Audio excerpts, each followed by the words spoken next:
Hey everyone, numbers are in for Palmetto Trace in Panama City Beach for February 2023. I'm Craig Duran with the Duran Group over at Berkshire Hathaway Home Services.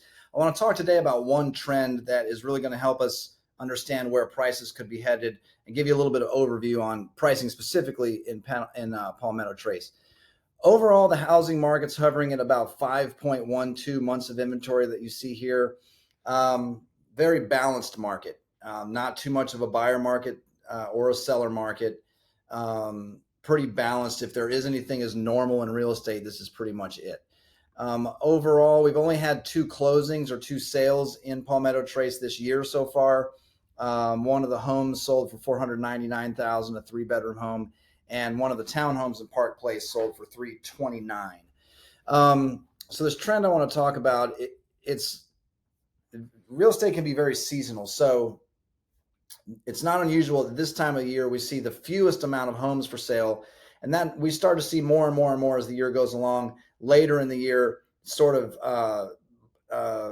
tapers off and moves in the other direction again. Real estate can be seasonal in that way. So if you look at the last couple of years, starting in March, we moved from 1.43 to 2.24. It slowed a little bit, not as much that year. It was crazy intensely hot, meaning the market was hot that year. Last year is a little bit better representation of this. We went from 1.14 up to 4.38, 4.4, 5.16. If you think about that, we were 5 times slower later in the year than we were earlier in the year.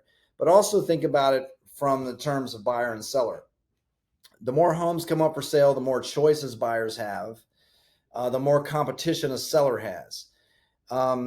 When we were in an incredibly intense market like we were a couple of years ago, demand was keeping up with that. But as we start to get into 5-6 months of inventory range, demand is still there, but it's just not as much of it.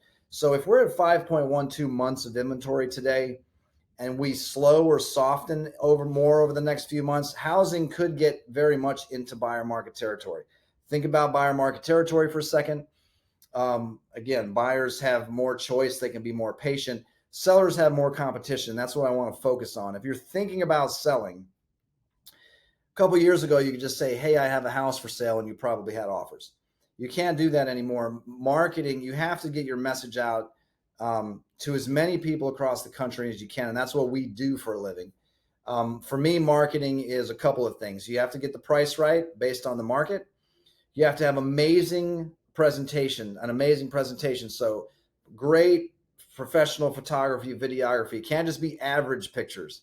And there's some average professional photographers out there, believe me. So they have to be really, really great. You have to package this whole thing up and be really, really incredible. But from there, you're not done. You can't just put it on an MLS system and hope. You really have to drive this message to people who are potentially buying. So internet ads, social ads, YouTube ads, all those things are going to be that much more important, probably for the first time in 5 or 6 years of selling real estate in our market, if you're going to sell a house. So think about that if you're selling real estate this year. Think about potentially we may be in a softer market going forward. We could be seeing pressure on pricing coming down. So those things are that much more important. If you have any questions on any of this, again, I'm Craig Duran with the Duran Group of Berkshire Hathaway Home Services. Jacob Willenberg and I do a lot in Palmetto Trace together. My dad lives in there. Jacob grew up in there. His parents still live in there, so we're in there quite a bit. My number is 850-527-0221 if you want to reach out. Again, I'm Craig. Thanks for watching.